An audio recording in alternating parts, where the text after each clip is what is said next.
Everyone see my screen? Yes. Yes, I can see a blue tit and a nest. Great. That's exactly what you should be seeing. Thank you. So today's nature news is all about the birds that we find in the wood, and particularly those that have nested in our nest boxes this year. And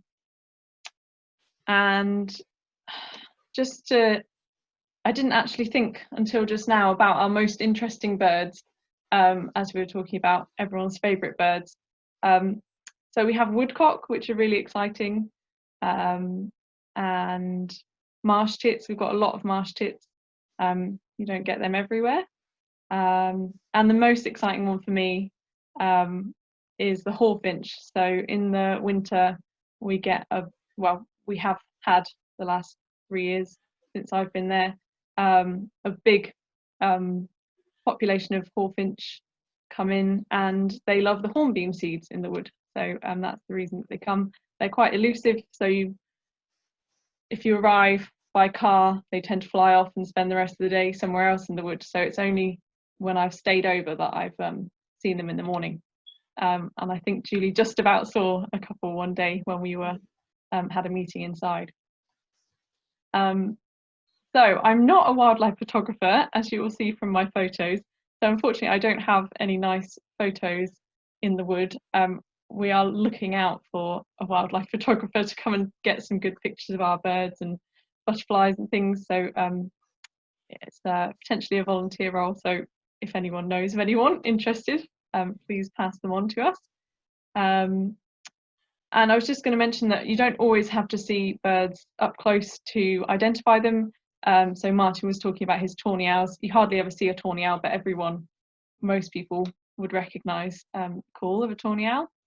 And another way that you can identify birds is if they have a distinctive flight. So believe it or not, this is a swallow in the middle of the next picture. And you might recognise their flight kind of flying low and kind of circling around fields. And when they do that, they're catching their insect prey on the wing. So they're feeding while they're flying, which is pretty impressive.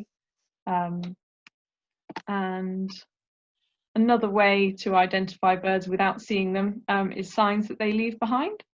And so here there's a woodpecker hole in this section of tree. So this is a Scots pine tree that was dead, standing and at risk of falling, so it was felled. And when it was felled, we noticed this just the start of a woodpecker hole, and decided to kind of keep this section. So normally they'd be way up the tree, so we kept this and sunk it into the ground as just a demonstration of what woodpeckers do, and they tend to do it in dead or dying trees, which is why they've started it here. So recording what is at Hazel Hill Wood and when is really important, and it helps us get a better idea of how good the site is for wildlife or not, and helps us understand if we're having a positive or negative impact on the bird populations. And it contributes to a national data set as well. So scientists at the British Trust for Ornithology can look into changes kind of nationwide, and even internationally, because they collaborate with international organisations. So they can also try and work out what has caused any changes, so any increase in populations or decrease or change in the range. So for example, as a response to climate change, some species are moving further north and doing well in places that they previously couldn't survive or breed. And then another example would be if a species goes extinct in a county, they might be able to link that to maybe a change in habitat management, for example, removing hedgerows. So our nest boxes at Hazel Hill Wood, we have 12 of these small ones and 2 tawny owl boxes. So we've got 6 with the small holes like this, which are designed for tits like blue tits and great tits. Our wonderful volunteer Mel has used her pyrography skills to give them names and numbers, so we can record who's used which one. And then we have 6 of these open-fronted ones, which supposedly robins and wrens like to use. But in practice, the birds don't read the signs, and we've had blue tits nesting in the ones with the small holes and great tits nesting in these, which is interesting. And the boxes were all made and donated by a local scout troop who stayed at the wood. So 11 out of the 12 small boxes had nesting attempts this year, and out of these 11, we think 9 have successfully fledged, which is great. And I say think because we can't be sure, but we've monitored the nest boxes on a weekly basis and assumed that when the fully feathered chicks, which I've got photos of in a minute, when they disappear, we hope that that means they've successfully fledged and left the nest. So to survey the boxes, we follow the BTO, British Trust for Ornithology. We follow their guidance, and animal welfare is the top priority. We were due to have volunteers carrying out the survey, so members of a community project in Winchester called Purlins. They did start it, and then unfortunately because of coronavirus and lockdown, they weren't able to continue.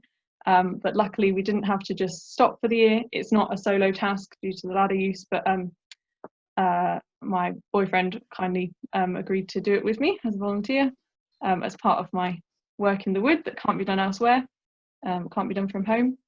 So to check the boxes, we have to warn the birds that we're coming, so I tend to say hello and give them a little knock on the side of the box, and that gives any parent birds a chance to fly out if they want to. Sometimes they fly out, sometimes they stay on the nest. And then we basically just lift the lid slowly and quietly, check what's in there, and make a record, make a note of any nest, eggs, chicks or parent birds. So yeah, this was one of the first nests that we found with eggs in. So I think there's 1, 2, 3, 4, 5, 6, 7, 8, 9 at least, which is a really good clutch size. So that's what you call the number of eggs. And here's another one with 9 eggs and with the parent great tit still in the box. So we found that the blue tits tended to stay in the boxes more and the great tits didn't stay in, but this one did stay in the box. And the next photo is the first time I've ever seen chicks this tiny in a box. So they're probably a day or 2 old, and they're completely featherless and blind, so you might be able to just about, if the quality is good enough, you might be able to just about see a black eye bulge there. So they're completely blind, completely defenseless, yeah, so these are great tit chicks, and there are 5 here, and I've got photos of them growing up now. So here they are starting to develop their feathers. They've got this kind of Mohican thing going on, so they don't develop feathers all over to start with, apparently. And then their little beaks turn yellow, so you can, it makes it easier to count. So there's one hiding under here, but there's 1, 2, 3, 4, 5. And the cutest photo, I think. So these are the great tit chicks, the same ones, pretty much ready to go and start to become more independent. But the parents will continue feeding and teaching them to feed until they can be completely independent. So there's one just hiding under here, but there are 5 there. And they all look very healthy. And something that I think is interesting is that in urban areas they tend to have smaller clutch sizes, so they might only have 2 or 3 chicks rather than 5.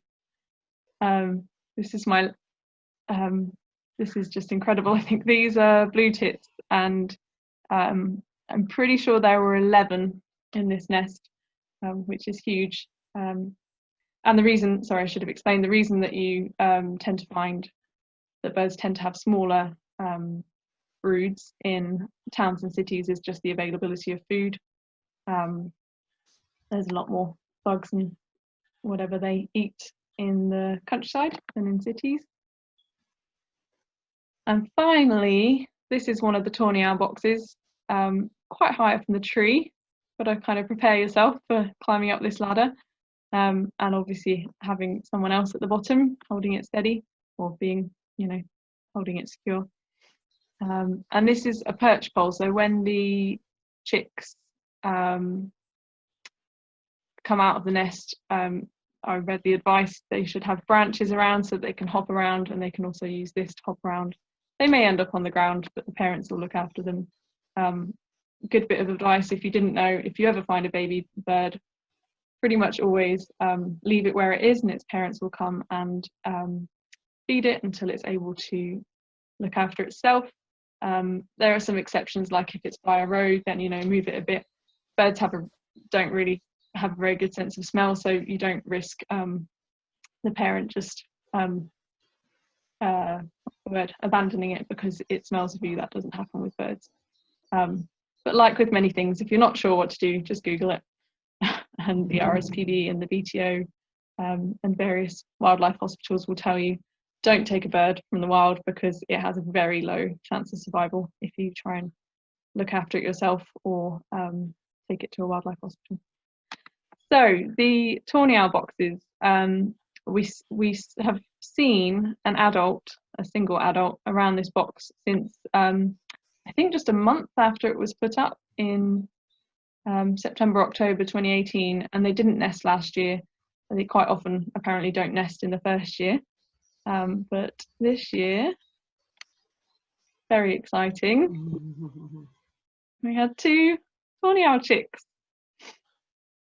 And obviously the aim of putting up these boxes is for the birds to nest in them, but for some reason I wasn't expecting to find them, so to open up the box and have these guys looking out was pretty cool.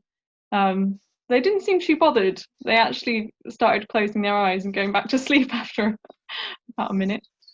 So yeah, that's really exciting. We knew they were there, we knew they were breeding because we can hear them, but to actually see them is something else. And as Martin, you were talking about having cameras in the boxes in future is something we'd like to do as well. Finally, I just wanted to finish with something you can do at home, which I'm sure many of you do, which is feeding birds and providing them with water as well, especially when it's hot like it was last week. All wildlife needs water in that kind of weather, even bees and flies you see dipping down into ponds and bird baths and things.